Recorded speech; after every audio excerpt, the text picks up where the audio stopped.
Does God exist? Or is the material universe all that is, or ever was, or ever will be? One approach to answering this question is the cosmological argument. It goes like this: whatever begins to exist has a cause.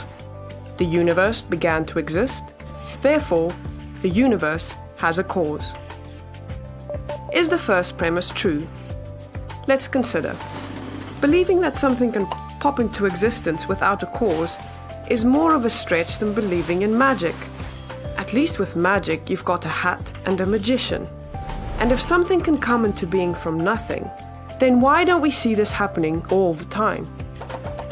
No, everyday experience and scientific evidence confirm our first premise. If something begins to exist, it must have a cause.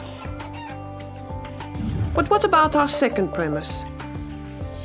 Did the universe begin, or has it always existed? Atheists have typically said that the universe has been here forever. The universe is just there, and that's all. First, let's consider the second law of thermodynamics. It tells us the universe is slowly running out of usable energy, and that's the point. If the universe had been here forever, it would have run out of usable energy by now. The second law points us to a universe that has a definite beginning. This is further confirmed by a series of remarkable scientific discoveries.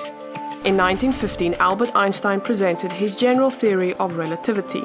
This allowed us, for the first time, to talk meaningfully about the past history of the universe. Next, Alexander Friedmann and George Lemaitre, each working with Einstein's equations, predicted that the universe is expanding.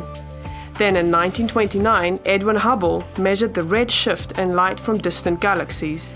This empirical evidence confirmed not only that the universe is expanding, but that it sprang into being from a single point in the finite past. It was a monumental discovery, almost beyond comprehension.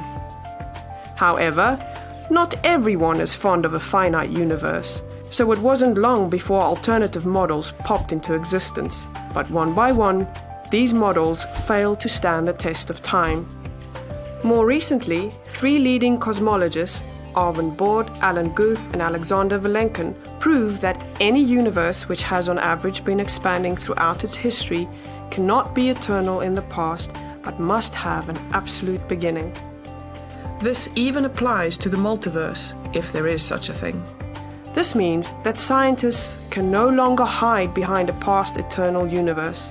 There is no escape. They have to face the problem of a cosmic beginning. Any adequate model must have a beginning, just like the standard model. It's quite plausible then that both premises of the argument are true. This means that the conclusion is also true. The universe has a cause.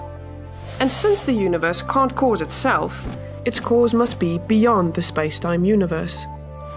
It must be spaceless, timeless, immaterial, uncaused, and unimaginably powerful, much like God. The cosmological argument shows that, in fact, it is quite reasonable to believe that God does exist.